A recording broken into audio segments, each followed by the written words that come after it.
What is neurodiversity? What is it about these people? Dyslexia. Autism spectrum. ADHD. Gifted. Dysgraphia. All brains are different. It's okay to be who you are. This is the Neurodiversity Podcast. Hello, everyone, and welcome to episode 101. I'm Emily Kircher-Morris, and I'm the author of Teaching Twice Exceptional Learners in Today's Classroom. Today, I'm talking to Marc Smolowitz, the director and producer of the film The G Word. Next week, the G Word team is launching the inaugural Gifted, Talented, and Neurodiverse Awareness Week, and you are invited to be a part of it. I'm looking forward to participating on a panel discussion on Monday, and you can find out about all that action and more by registering now at thegwordfilm.com. Registration is free, and you'll be able to access all of the content and participate in the week's events. Up next. Hi there, my name is Marc Smolowitz, and I'm an independent filmmaker based in San Francisco working on the G Word documentary. We'll talk to Marc in a minute. Hi, I'm Dave Morris, the executive producer of this podcast. Putting together something like this is a huge endeavor, from planning and booking guests to putting together the finished product to buying equipment, even traveling to get the stories we present. It's a lot of work. As twice exceptional parents of 3 2E kids, my wife Emily and I wanted to start this podcast so we could share our experiences and help others along the way. So my request is this. If you get some benefit from our podcast, would you consider becoming a Neurodiversity podcast patron? Just $1 or $2 a month can really add up, and not only would you be helping defray costs, you become eligible for some members-only perks. Listening to our podcast is a free experience, and it always will be. Chipping in will help us continue bringing compelling content to listeners around the world. Go to patreon.com/neurodiversity or go to neurodiversitypodcast.com and click support at the top of the page. And thanks. You're listening to The Neurodiversity Podcast.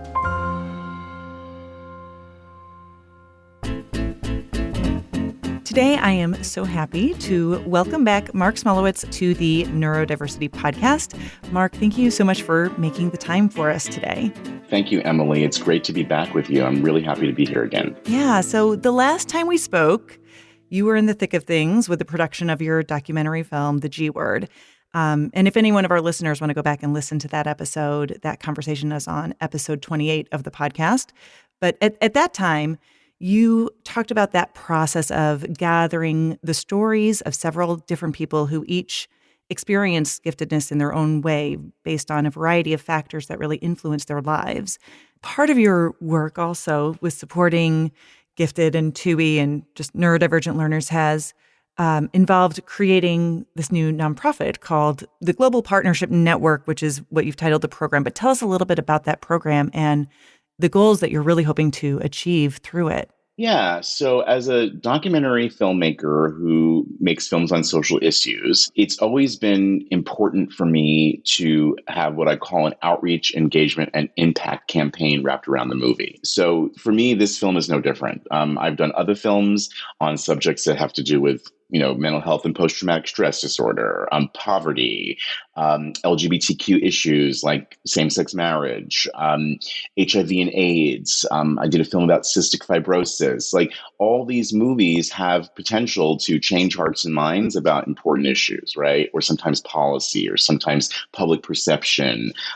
You can really use a film to do deep work in communities around social change. Around giftedness, it was important to me that very early on, we articulate our impact enterprise. So that's how I refer to it. It's an impact enterprise. I sometimes call myself an impact producer.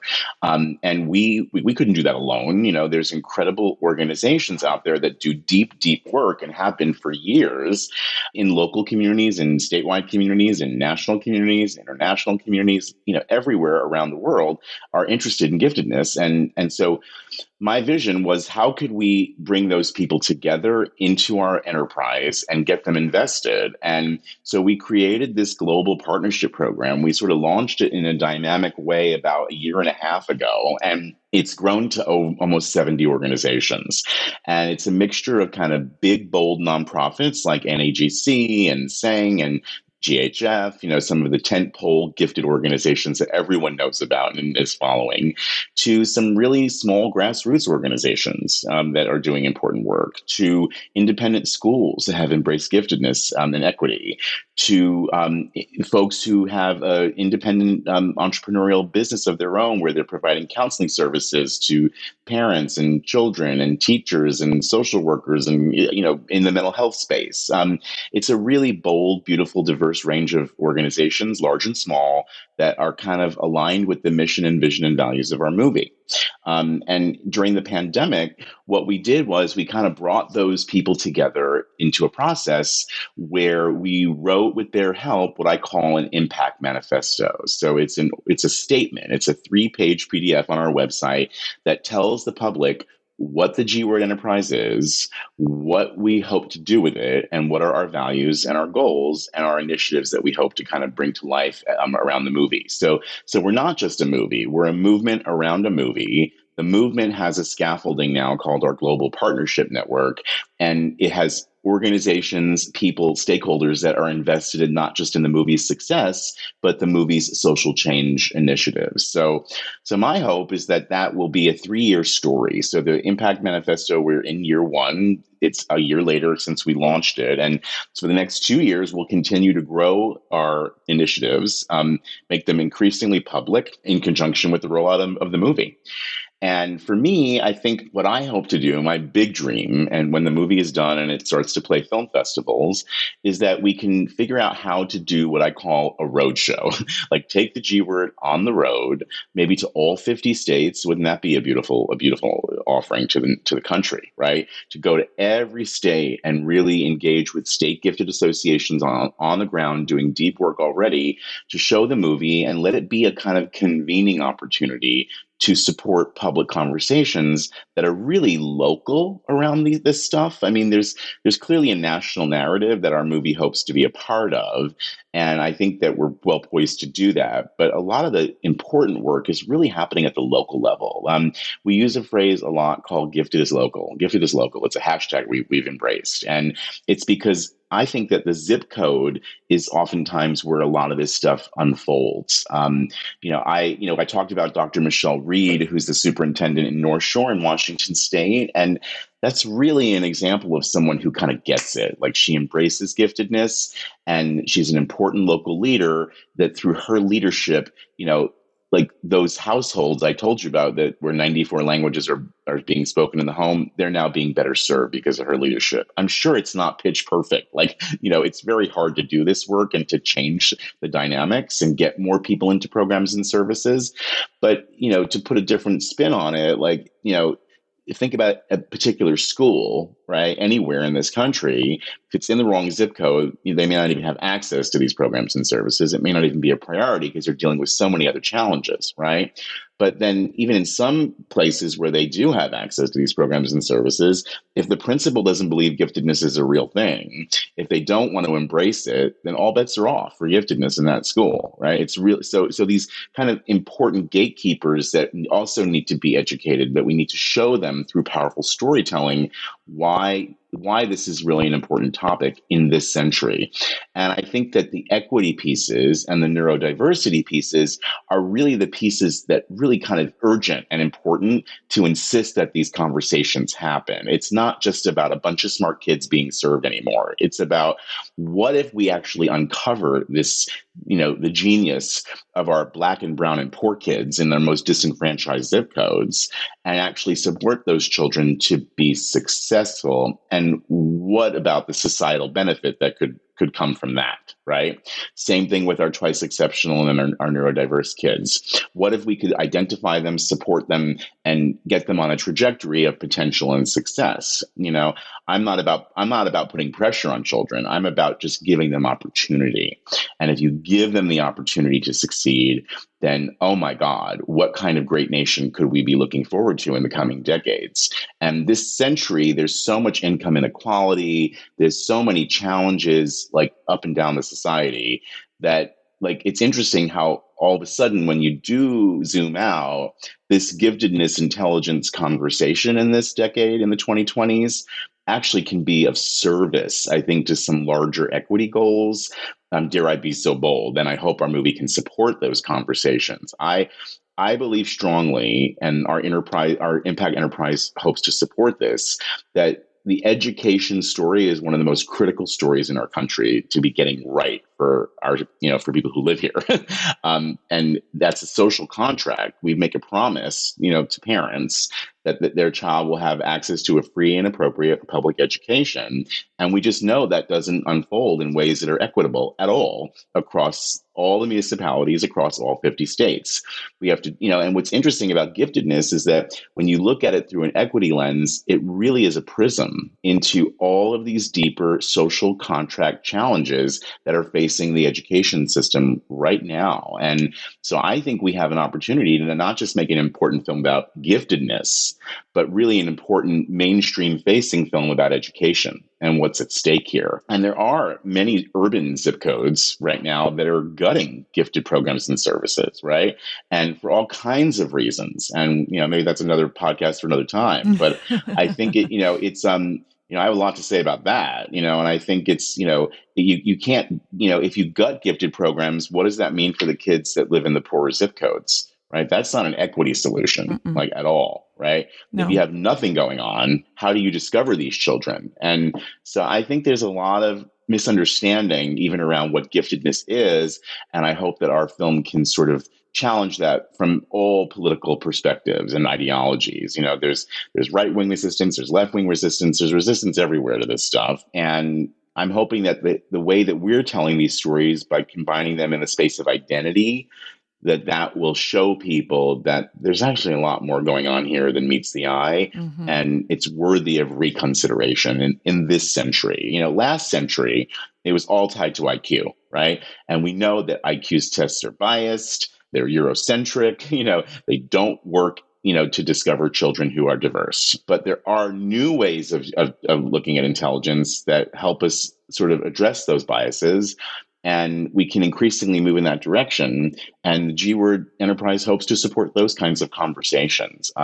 We can't be all things to all people, but we're certainly going to try to, activate our global nonprofit partners to help us do the deep listening in communities that will help the movie become that tool for them to create awareness. I like the way I describe it is like, how do you get something off of the entertainment page and onto the awareness page, or the think page, or the editorial page, or, and now more and more, there's a growing ecosystem of education journalism, citizen journalists like you who do incredible deep work, who are no longer citizen journalists. You're a regular podcast producer, with years under your belt doing this now.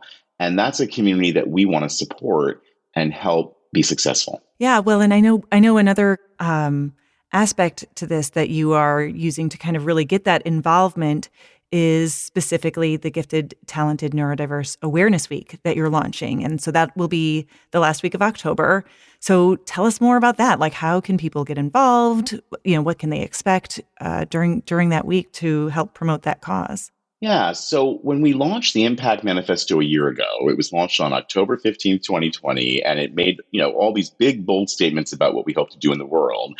And one of the things was this idea of piloting a Gifted, Talented, Neurodiverse Awareness Week. And that there was, and there have been sort of other organizations that have had those kinds of experiments, either locally or nationally, but there's been no sort of steady, ongoing Gifted, Talented, Neurodiverse Awareness Week. There just hasn't been something that has had staying power. So I saw an opportunity to just kind of insert ourselves in a way that might be of service. And so our first edition, which is in a few weeks, is a pilot program. It's all virtual programming over 5 days.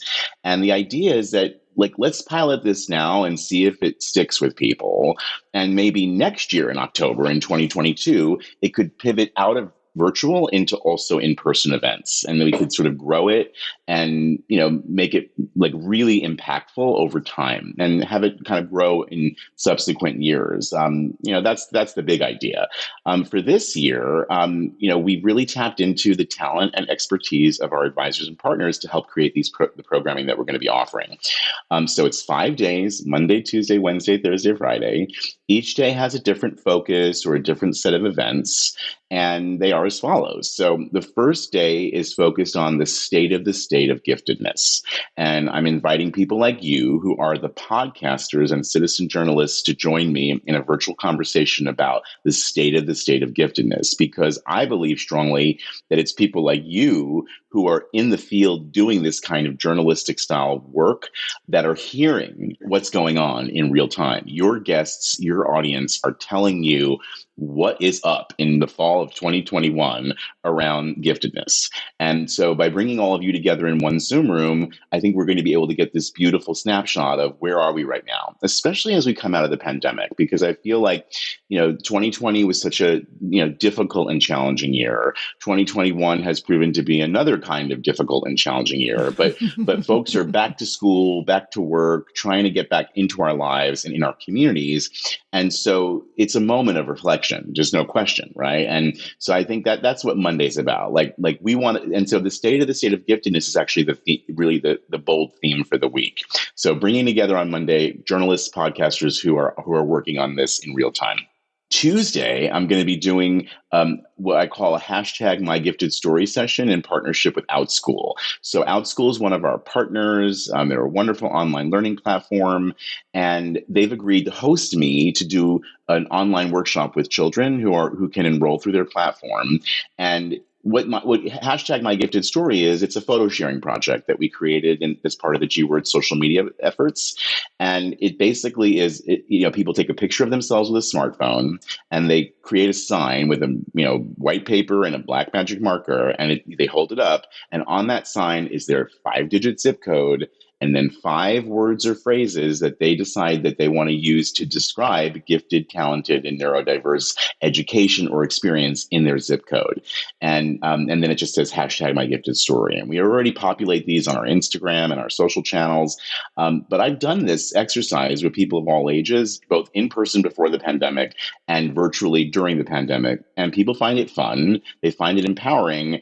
And it can really be sort of, this amazing thing to kind of grab hold of your image, your likeness, take a photo, hold a sign, and own it and say, this is what I think is going on with Gifted where I live.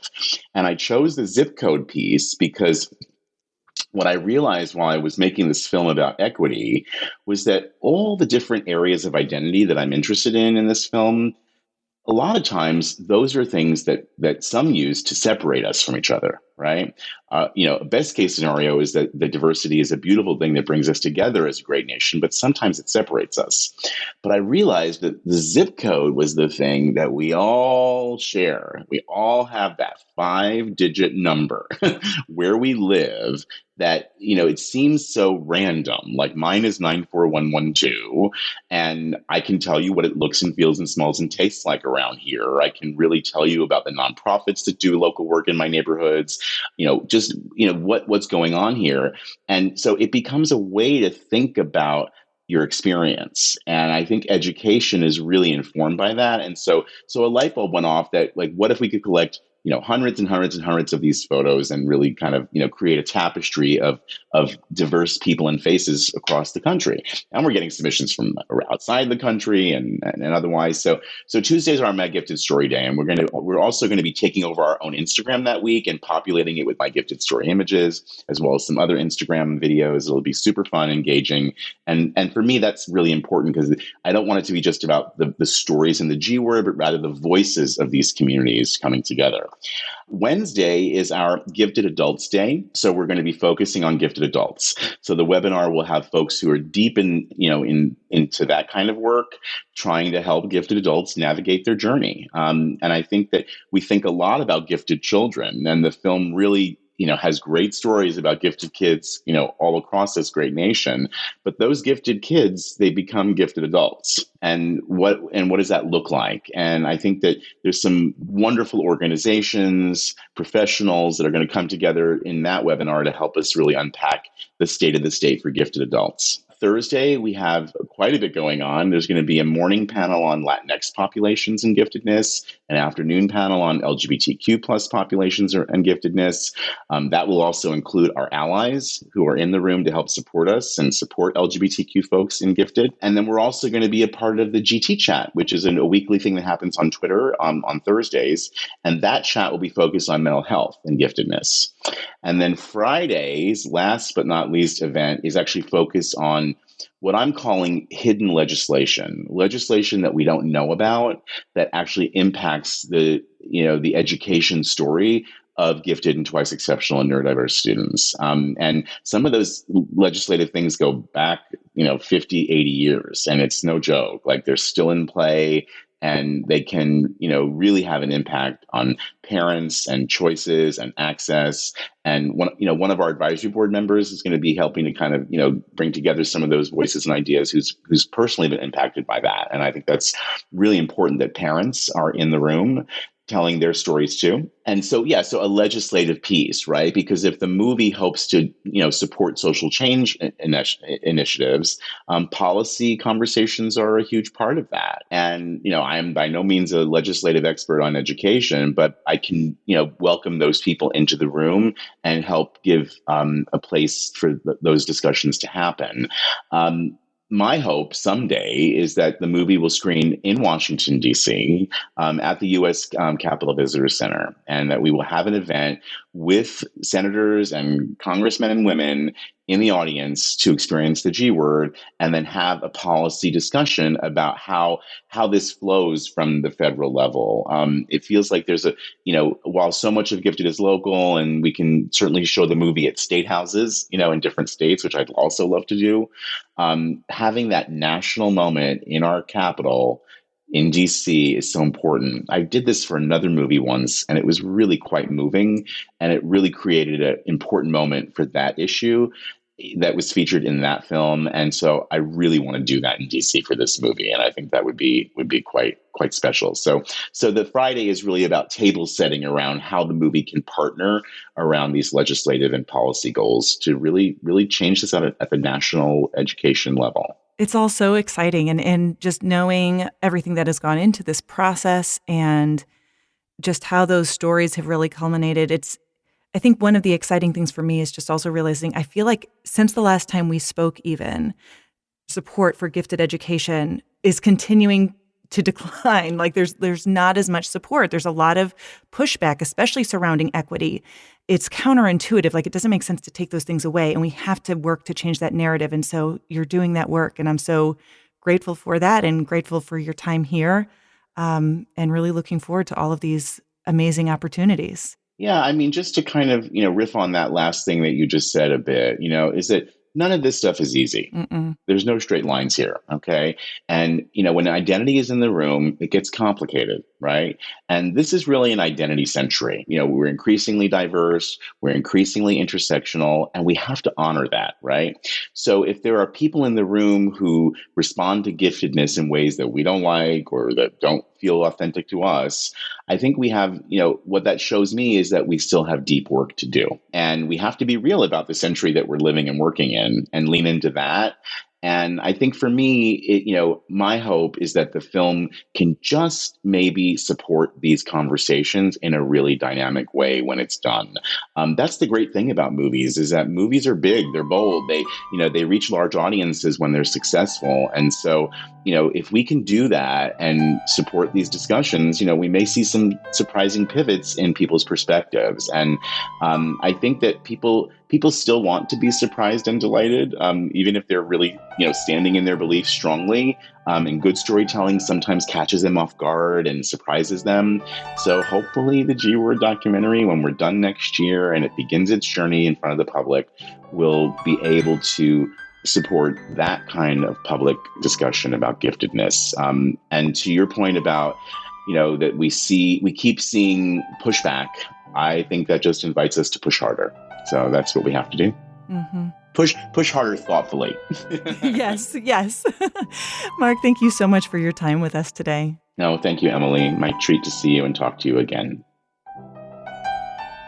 The question that the G Word film asks is an important one, and one that gifted education continues to grapple with. Who gets to be gifted and why? The pendulum for support of gifted education continues to swing, and I think all of us who understand and advocate for gifted kids are hoping it begins to shift toward a more progressive and inclusive model of supporting high-ability learners. Your ability to get involved through this GTN Awareness Week can help us on this mission. It doesn't cost anything to voice your support, and the more support we have, the louder our voices will be heard. I'm Emily Kircher-Morris. I'll see you next time on the Neurodiversity Podcast.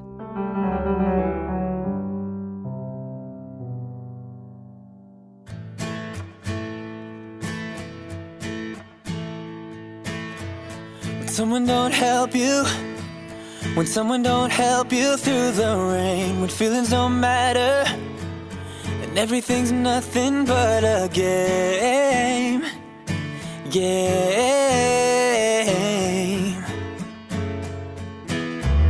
Just know that I'm with you, just know that I'm with you through it all, and I'm gonna be there whenever you win or if you fall.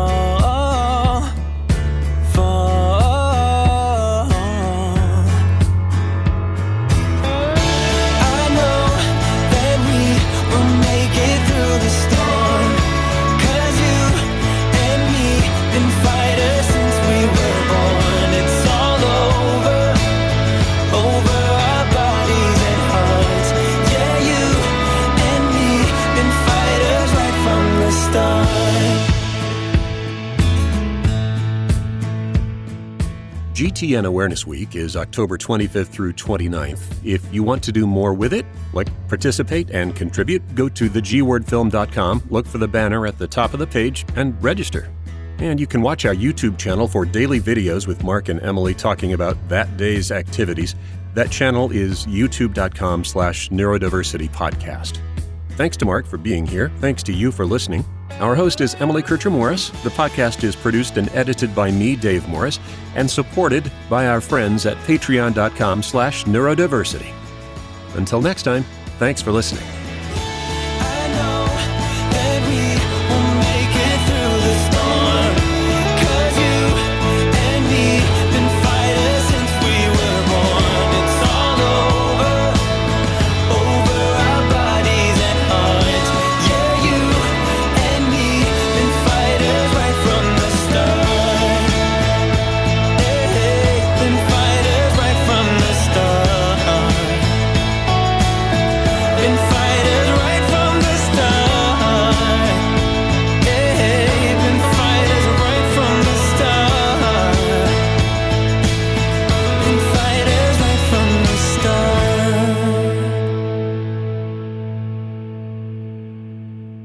This has been a production of Morris Creative Services.